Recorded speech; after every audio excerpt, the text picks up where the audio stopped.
Hey, it's Eric G. Around the House is sponsored by Baldwin Hardware. For 75 years, Baldwin Hardware has been known for its first-class quality and craftsmanship in door and cabinetry hardware. As an alumnus of the Baldwin Hardware Design Council, I can say I have seen the details and quality from design to the finished product. If you're looking for a new style and old-world craftsmanship, I can tell you there is only one Baldwin Hardware. Check out what would look great in your home at baldwinhardware.com.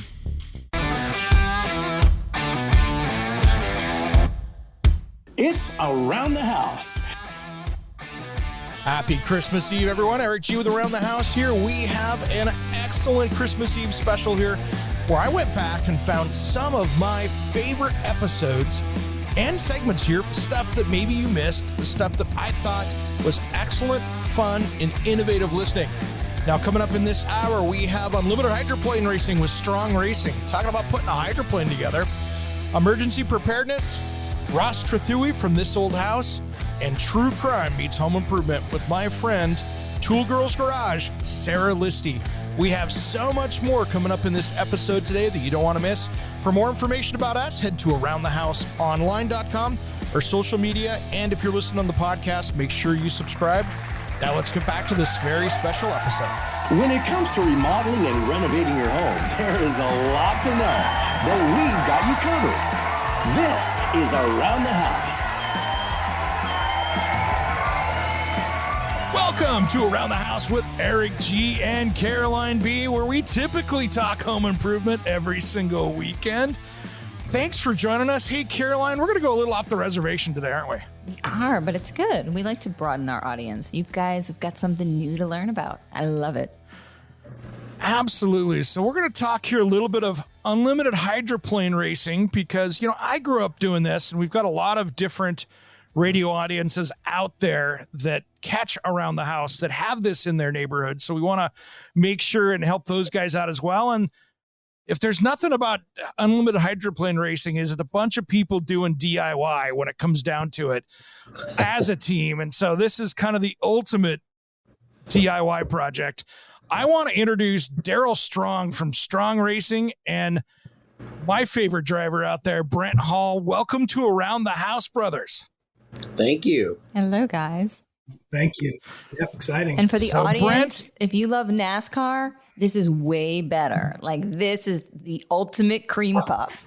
So just tell our audience, Eric, a little bit about what this is, because not everybody knows. I'm from New York, so we don't have it here. At least that I'm aware of. So we'll talk to these guys here about it, but I grew up in the Tri-Cities in Kennewick, Pasco, Richland, Washington, where we have 610 KONA radio that thanks, guys, for carrying the show. I grew up there living on the Columbia. My parents had a house up off Canal Drive, and I would sit up there and I would hear these big Rolls-Royce Allison engines as a kid waking me up when the first boat would hit the water, and I would go watch the races. I'd hang out in the pits, and I would watch this circle track of unlimited hydroplane racing where guys back in the day, safety was a thought but secondary.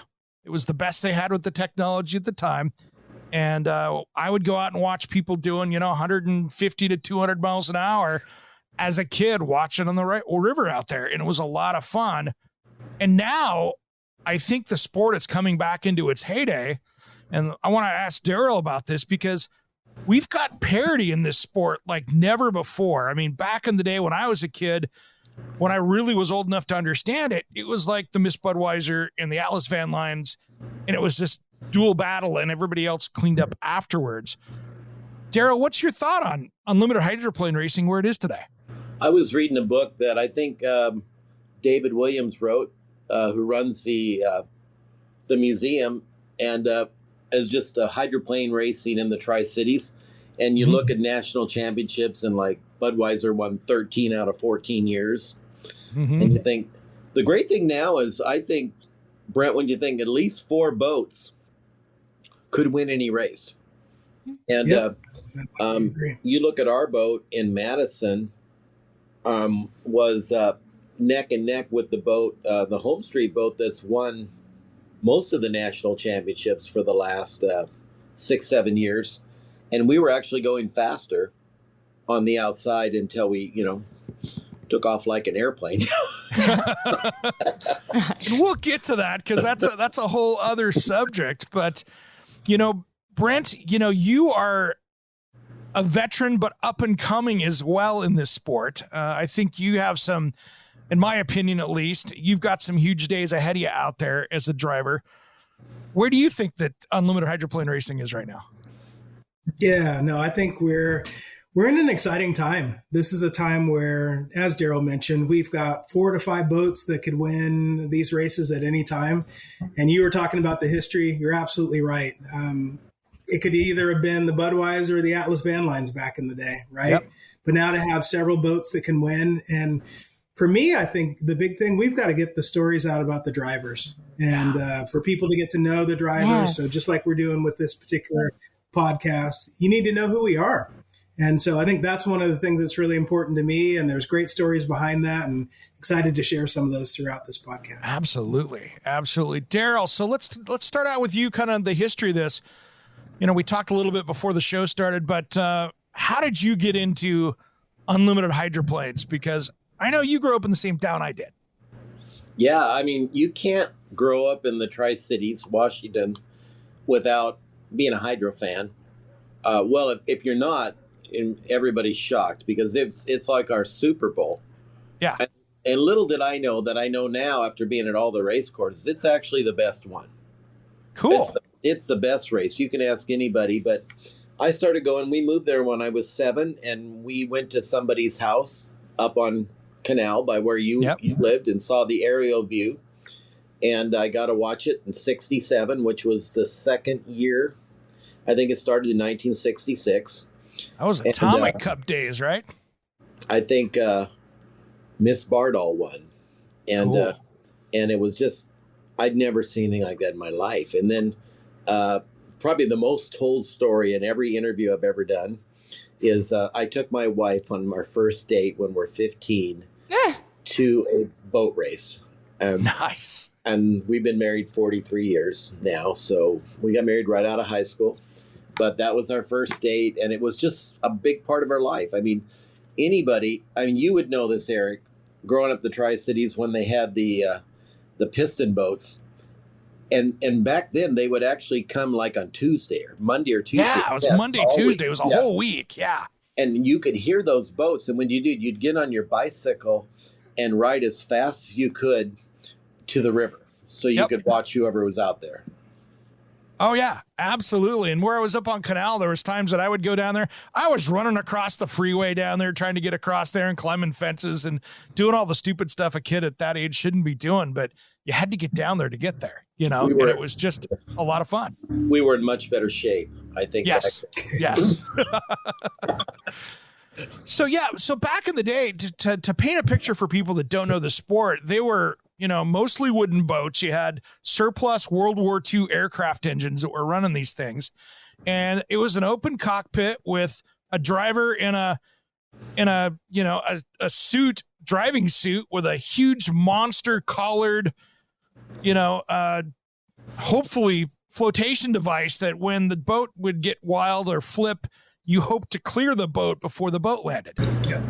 And that was crazy. And now the safety is so much better than what it used to be back then. Yeah, absolutely. I mean, 100%. We had a driver, like I said, we'll get into it later about our wreck, but he did that at 186 miles an hour.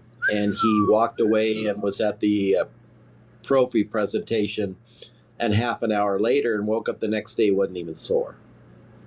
That's incredible. Yeah. So do we have this in the Northeast? I'm from New York, New Jersey area. So you guys, is this something that, Brent, I'm going to throw this to you, being the driver, and ladies, like if you like NASCAR and you like the drivers like I do, I'm seeing Brent and he's a good looking man and he's got the whole package going on here. So it's like star quality. We need you to come out East and spread this sport around. And I think people would love it. Eric introduced me to it. It's fabulous.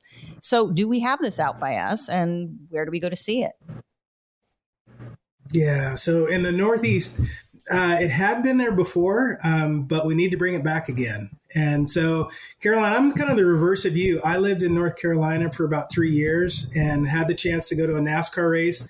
And I'm kicking myself now that I never did. So my offer to you is we need to get you out to a race somehow, one that's close, whether the East Coast or have you come out this way to the West Coast. But there's nothing like it. And very similar to Darrell for me. I grew up watching these as a kid, and every summer we'd have a party on our deck and we had a peekaboo view of the race. And that just meant summer was here. This special edition of Around the House will be right back after these important messages. What's up? This is Stick and Satchel from Steel Panther, and you are listening to Around the House with Eric G. Yeah. We love Eric G, and you should too. When I'm down, I make a call. Got the number written on the wall. Welcome back to the Around the House show. This is my favorite episodes of 2022. Those segments that I thought were pretty amazing. Now, let's get back to the program. Hey, Caroline, how are you today? I'm doing well. How are you? Excellent. It was interesting. I don't know if you noticed a couple weeks ago of, we've been dealing with snow out here in the Pacific Northwest. We've got more snow than we've had up in the mountains in 20 years. You guys, a week or two ago got some weather. Those people got caught on the freeway for 24 hours. We figured it was a good time to talk a little bit about emergency preparedness inside your home, if you're out traveling, so that way you're ready for the next time we get some crazy weather. And my friend was talking to me the other day. She called up and she said, look, we just moved from San Francisco to Austin, Texas. And what do we do? What do we do with ice? Because they're not prepared. If they have an ice storm, they're concerned that they may lose power for 7 days. So just giving a few tips to people, what do you do? How do you survive it? And so I think that'd be helpful. I just heard our Austin radio listeners boo us and say, why would your friend move here? Tell her to move back. That's mean. Oh, my goodness. They're a very I think I saw it. Last time I people. drove into Texas, I saw a sign that said Californians were closed. Head back. But they are going to be getting We some love you, colder Texas. weather. Of course we do. They're going to be getting some colder We love weather you, in Californians, Texas. too. Yeah. Oh, now you're playing catch up now. I see how it is. No. We do, but it's just a common. It's like rivalries in sports. Californians and Texans have been going up against each other for a while. This is nothing new. Oh, like my Jets beat your Seahawks? Is that fair rivalry? When has that happened? Never, but it's still a rivalry. I was going to say, I don't think it even happened when Brent Favre was your quarterback. Hey, but, we almost beat the Buccaneers. I mean, if we can do that, we could potentially beat Russell Wilson. It could happen. Yeah. It's a dream. You couldn't even beat the Buccaneers with a lead and Antonio Brown walking off the field. So well, I like she's that throwing he took stuff off at his me shirt. now. I like the There shirt you go. off. There you go. Whatever. Anyway, we'll get back on track here. So yeah, getting your house, getting yourself ready, for that disaster, for that storm is a big deal. I've got myself pretty well dialed in just because I've been talking about this so long, Mm-hmm. I've got backup power. I've got extra food. I've got extra water. Let's start going down the list of things that you should have. And a lot of this depends on where you're located and what your natural resources are around you. And also things that you can do at home if you're not a preparer. I mean, look, you have a lot of stuff, so you have to take it way down to people who, like, for example, my friend who moved to Austin, they're not ever used to having ice storms. So they were like, what do we do with the water? Which is a basic thing. So, okay, let's say you're going to get an ice storm and you're going to get freezing temperatures and no power. So what do you do with the water supply in your house so you don't get pipes freezing? Because that's the number one concern. No pipe break. Yeah. Well, and in Texas, they have not really, through the years, done a great job of insulating pipes because the freezes weren't that common over the years. The first thing I say is when you're planning for natural disasters like this, the first thing to do is think about what you need to do to sustain life. So food and water, right? First things. Correct. So I always say if you're living out in the desert and you have no water to be had outside of what's coming out of your faucet, storing water makes a lot of sense. So for me, my I've got water. I've got water everywhere around me. I've got big lakes that are blocks away. So for me, filtration is a better answer versus just storing water. And so for storing water, just to give people who may not have as much experience as we do, the tub is always a great place. So, if you know you're going to get a storm, fill up a tub. You can fill up an Igloo cooler, any kind of cooler. Make sure you always have drinking water. So, I always say have at least a month's supply of drinking water, however you want to do that, bottled water, etc., liquid. But those are types of things where you can store water easily. Tubs are great, Yeah, a month is a lot to store for many people. That's a lot of water. I mean, you're going to fill up. If you've got 4 people in the house, you're not going to fit that in the hall closet, if you know what I mean. So you've got to come up with a place for that. Well, I'm saying moderation drinking. Like, I always tell people you're not going to, if you're lacking in water, you're not going to drink 6 bottles of water a day. So, keep it on the down low, but make sure that you have some stockade supply. And like in my house, I mean, we've got bottled water if necessary and all kinds of stored water and drinking supplies and stuff. So, and it could last us a while. I mean, you're not going to be drinking 10 times a day, but you will have enough to survive. Yeah, and if you've noticed with hurricanes, earthquakes, tornadoes, it can take a week or 2 for real help to show up. Mm-hmm. So that's the thing. You need to have enough to sustain yourself until, a charity, neighbors, or the government shows up to help you. And those are all things that can happen slowly depending on where you're located. For food. And talk about shut off. Oh, I was going to go back to water, but, talk about shut offs and how people can make sure you're shutting off your water in a freeze, making sure that you're keeping a drip in the faucet, making sure there's covers on all your outside spigots. Yeah, for freeze, all that kind of stuff is important. The only time you should really be shutting that water off is if you already have a break and you're already losing tons of water. Then you need to shut water off. But until then, flowing water is going to be a better way to keep pipes from bursting than if you shut it off. So you want to keep it dripping, running. And what I want to see is not only just the cold water running, I want to see a little bit of the warm too. Because if you've got an uninsulated hot water pipe that is 30, 40 feet away from the water heater that's in a place where it could freeze, in the wall or a crawl space, all of a sudden you want to have both water moving so that you can maybe keep that water going until it warms up. The other thing I want to see you do, keep the house nice and warm. Not the time to turn back the thermostat, keep the doors, cabinetry, all those places open. If you've got the water heater out in the garage, for instance, make sure you keep that garage door closed, maybe the door open out to the garage to make sure that's not freezing up. Make sure that you've got those things ready to go. That's the big key. And watch that water meter to make sure that you don't have a leak if it does break. That gets expensive quick. Speaking of keys. Yeah. The key to your shut off. How do you get that? So you want to have depending on where your water meter is, some people in older homes will have them in their basement where they actually have to do it down there. But in most cases, that's either out in the yard or in the street.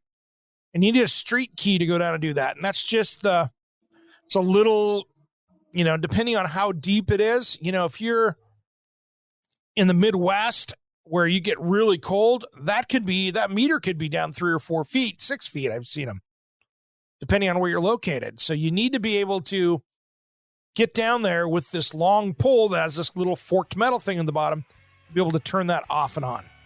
Yeah, if you've got a broken pipe, shut it off, but leave it open. Open until you think you've got a break so you don't have any more water damage going on. And that's one of the keys right there. Don't go anywhere. We'll be right back. I want to personally thank you for being an Around the House listener. This show is supported by advertisers and listeners like you.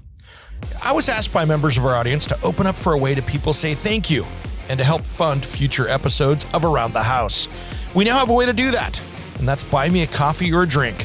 Just look at the episode notes in your podcast player, and you'll find a link to buymeacoffee.com/ATH Eric G.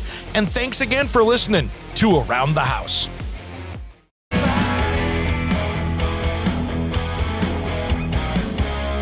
Hey, this is Ron Keel, the Metal Cowboy from Keel, the Ron Keel Band and Steeler. We are rocking Around the House with Eric G. Raise your fist, make your Welcome back to the Around the House Show. Happy Christmas Eve. Now we're talking about my favorite episodes of 2022. Those segments that I thought were super informative. Now let's get back to Ross Trethewey from This Old House. Welcome to the Around the House Show. This is where we talk everything about your home every single week. Thanks for joining us.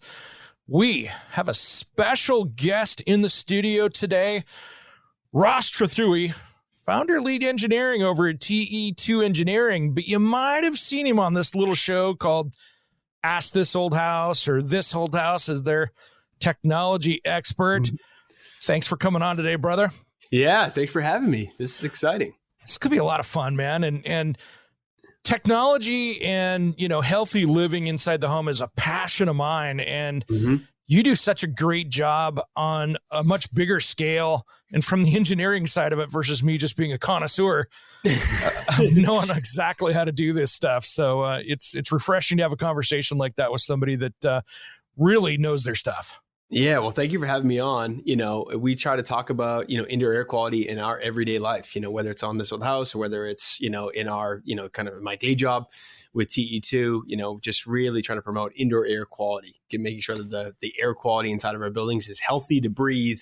And it's, promote, us having longevity and all the other good things that come, from good indoor air. People focus on what they eat and people focus on what they drink, but they don't really think about what they breathe. And so that's kind of like the last kind of frontier as far as what people need to be focused on as far as ingesting. You think about, right? And the typical, human, it's crazy to think about this, but the typical human drinks about 8 pounds of water a day.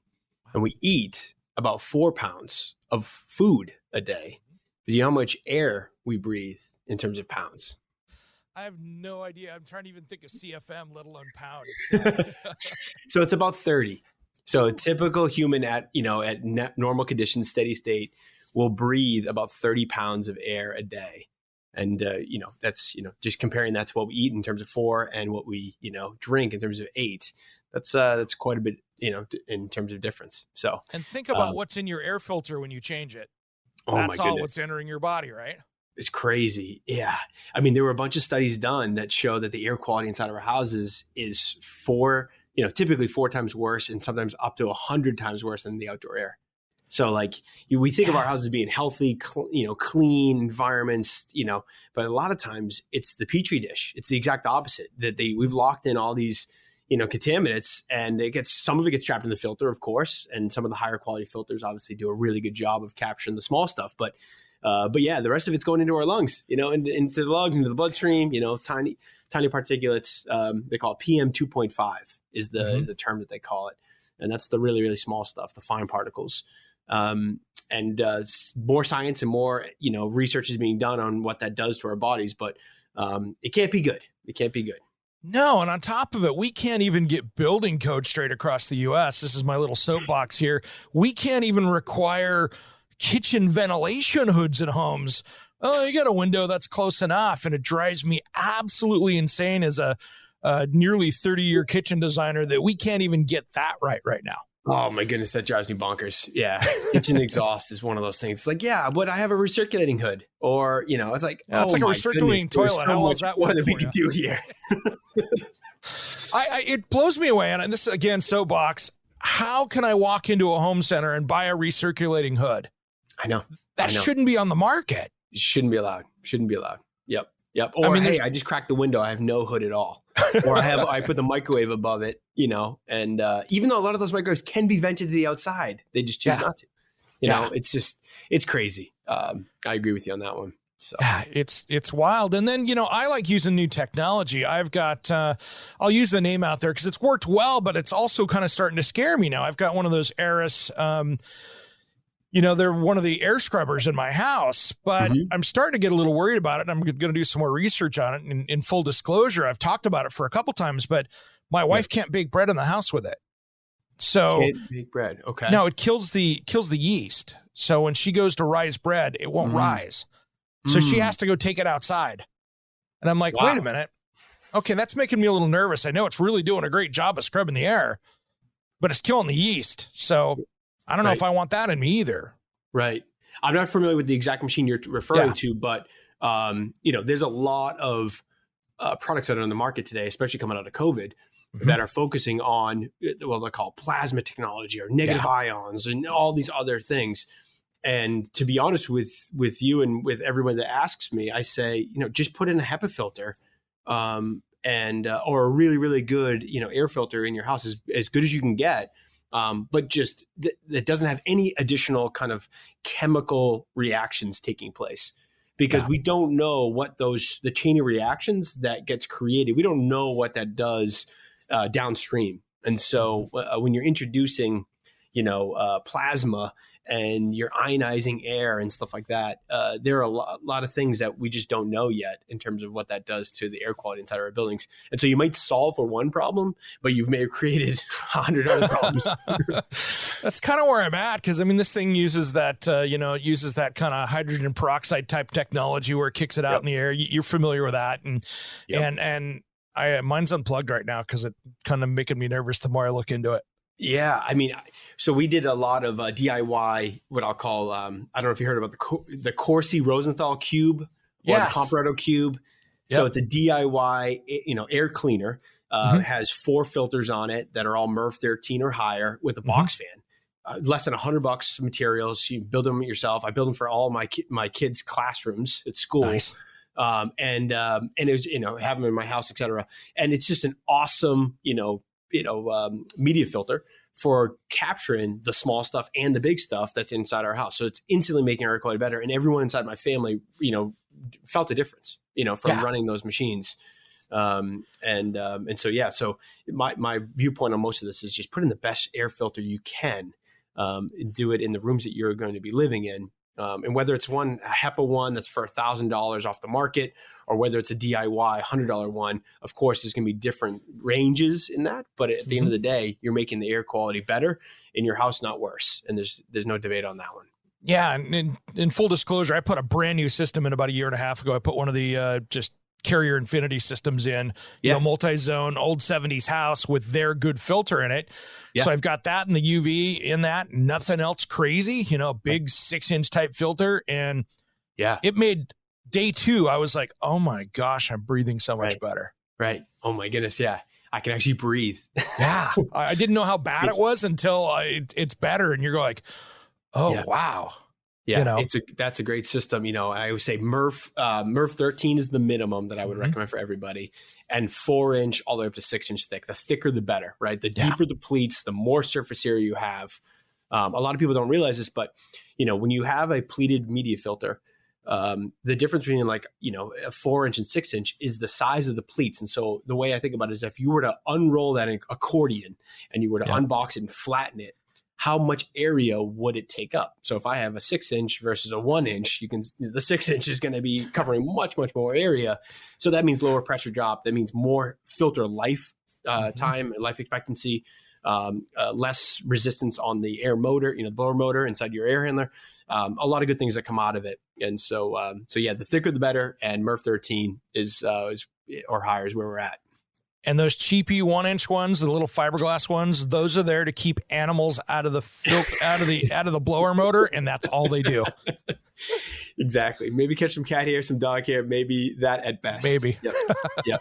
Exactly. That's where it is. But at the same point, and we're going to get into more technology here, but I also warn though of taking some old 30-year-old system and jamming in a MERV 13 filter and making sure that actually will flow enough air for your system, because you can freeze up AC units and everything else by reducing too much intake on that. Yeah, exactly. I'm glad you brought that up. There are a lot of situations where homeowners say, oh yeah, I just ripped out my 1-inch, MERV 4 and I threw in the MERV 13, and all of a sudden now I'm not getting heating or cooling or whatever. Something happened. I'm going to call my HVAC guy, And so I don't recommend, homeowners just going out and just trying to, replace filters left and right and not knowing what they're doing, of course. But Don't change that channel. Around the House. We'll be right back.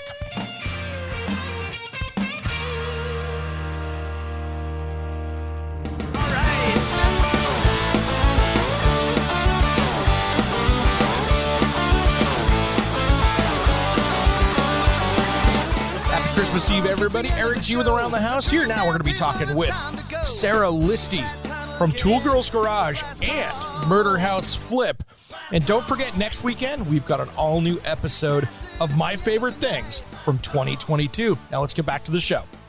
Welcome to the Around the House show. This is where we talk about everything home improvement, construction, DIY, design, every single week. Thanks for joining us. I have my good friend in the house here, Tool Girls Garage, Sarah Listi. There are so many. I can't even put you in a box. Why bother? Yeah. It's okay. Welcome to Around the House, and famous TV show person too. Oh, my heavens to Betsy. Well, thank you. I'm so excited to be here. You had to throw in that joke about the famous TV person. You had to go there. Oh yeah, you know me. This is what we do. So right. First I'm off, pumped to be here. Yeah, I love your show, by the way. And Thank I don't you. say that a lot about stuff. And it's not just because I've got a friend up there, but it's a real legitimate show that I go, oh, wow, this is not super scripted. You're out there No. doing the Murder House. No, in fact, there's no scripting behind it, which I was excited about. We hear, I don't know how you feel about it, but when you go into a TV scenario, you never really know what to expect. And this was my first filming experience like that. And so I was concerned that that was going to be pushed a lot, like, hey, say this or say that. Obviously there's questions asked, but all the answers are 100% authentic. And, Mikkel and I had so much fun in sometimes those interviews where it's just him and I and the producer. Oh my gosh. The stuff that ended up on the cutting room floor, you can't imagine. It was amazing. Nice. So we're talking about Murder House Flip over on original Roku. Yes, Roku it is a Roku original. So what's cool with Roku is it's a free service. I believe it's in 80 million households now. Yeah. So they're in a bunch of different countries. And if you don't have a Roku at home, you can obviously go onto the Roku website. Again, it's one of their few originals, and they're expanding. They're doing some big stuff. So I think there's going to be some exciting, fun stuff coming for them. I wish I had inside scoop. I don't, but just the little tidbits I hear, it sounds like it's going to be a really fun couple of years for them. Nice. That's cool. Yeah. So let's talk about the show a minute before we get into all the other fun tool and project stuff. But yes, this thing, you guys started out with a bang on this. That episode, you guys just started out with the rocket ship Ferrari or something. You did not hold back on the first episode. What's funny is when we filmed the show, that episode, believe it or not, we filmed last. It just came down to scheduling and stuff. And we obviously, you don't know how that stuff's going to get ordered out. And I'm glad they used that as the first one because it was a really big project. And it was such a recent, it was the Jodi Arias house where she murdered her then boyfriend, Travis Alexander. Really tragic, gruesome murder. And brutal. Oh my gosh. And very little of the house had been updated or changed. So by the time we came in, even though it's been, I want to say it's 10 years. Yeah. It was almost eerie looking at crime scene pictures and being oh my God, this is the same tile. Some stuff, yeah, but it was still, it was a little creepy. It was the same bathroom sink was shower creepy. And everything. Yeah. That was pretty gross. But I think it's when this couple bought the house, it didn't occur to them through that process that this was that house. It just didn't cross their mind. They just thought they were getting a really great deal. And by the time they found out, they couldn't do anything about it, And so it was a big honor, I think, to be able to, be a part of something like that and to be able to walk into, a family's home and that family, that young kids and, it was a family house. And to be able to walk in and be a part of changing something, really negative and dark and making it something so positive. Yeah. When we left, there was not a dry eye in the house. That was such an impactful, crazy moment. It was definitely a high note to wrap filming the show on, for sure. That feeling was, I've told you, obviously, in our conversations, if you could bottle that emotion of showing this family a house and these and it wasn't just them, it was all of them.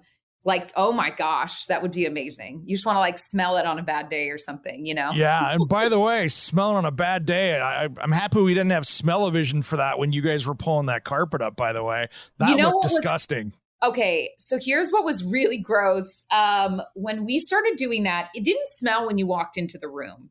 Sure. So I wouldn't say I expected. I was concerned that we would find some stuff just because you and I both know, being in the construction industry, like sometimes corners get cut, unfortunately. And we've all been there and seen that. Yeah. As much Nothing's as ever cleaned up 100%. Yeah. And because of like how the family came to own the home, like that carpet had already been replaced. So in my mind, I'm like, I bet we're going to find some unfortunate circumstances.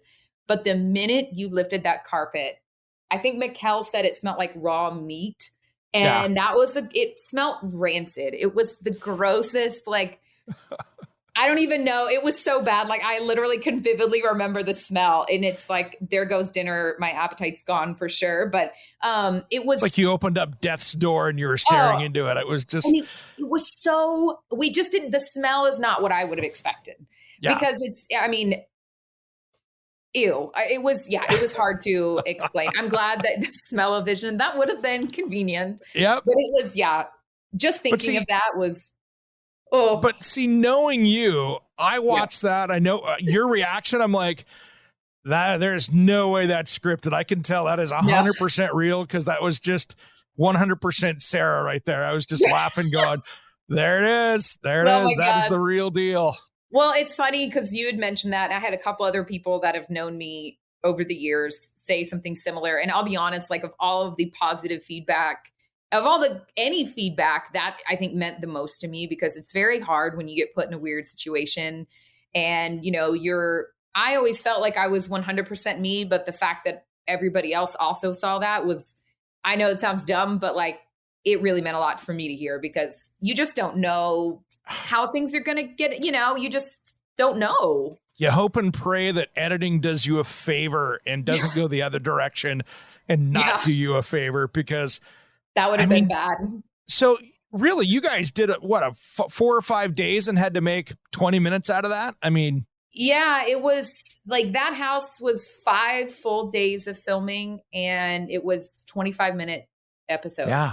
So, I mean, which it sounds weird. I think you and I talked about this, but it was so crazy because those days were long days. There's a lot and there's crews that are working behind us too. And there's so much that you don't even get to see because so much gets cut out. But also like it makes for a really fun storyline because I think obviously, especially in the renovation TV world, as much as I wish some more we could have seen or as I could have shown more, I feel like it kept a nice pace and it kept it fun and interesting. You know, there weren't really any lulls in the show, which I think obviously is a credit to not for them being quicker episodes, you know? And then you had some challenges too. I mean, the Golden State Killer house had its own challenge. I looked at that and was like, as a designer, I'm going, wow, you've got some challenges here on trying to make that feel safe. Well, and you know, that one was sad because, this woman had the owner, beautiful, beautiful woman. Her name's Karina, beautiful home. Her and her young kids had bought this house and they found out shortly after she purchased it, she had construction crews working there. She wasn't living there yet. Yeah. And she got a call that they were news crews out front of the house recording. And so hearing that, and then of course, things start to make sense. People start to give her information. And then she realizes, oh my God, what am I going to do? And her bedroom was the room re-renovated. And that was unfortunately where the Golden State Killer entered and, committed this Eric, the gruesome crime. Yeah. Oh my gosh. I mean, some of the stuff that the detective that was a huge part of that investigation told us, that was so hard to wrap your head around. We got to see the creek where he hid. And it was. Oh, wow. Okay. So all the stuff that didn't make the show. I mean, they talked about the dishes for a second and that was it. And, there was so much more to that story because he went and ate a snack in their kitchen while in the midst of this brutal crime. I mean, it was just, of all the houses that we did, I would say that one was the one that I had the hardest time with too, just like as an individual being in it, and then trying to really, because so much a part of like how I viewed it was, what would I do if I were these homeowners? What would I want to change? How, you know what I mean? Like, how would I feel better here? I hope everybody has a Merry Christmas and a Happy Hanukkah. Thanks for listening to Around the House. Anyway, beyond the mean, life is a love song. Let's be lovers. We're all over the radio. Take my hand, I know where to go. All over the radio with you. Hey, it's Eric G. from Around the House. Are you planning a decking or siding project this year? If you are, you've got to check out my friends at Millboard. Millboard is a completely different kind of composite decking and cladding that enhances outdoor spaces with enduring distinction. Hand-molded from the finest oak, it realistically mimics the natural grain and color of premium hardwood. If you're looking for something that doesn't look like plastic and instead real wood, check out millboard.com. Make sure and check out that interview we did just a few weeks back. That's millboard.com.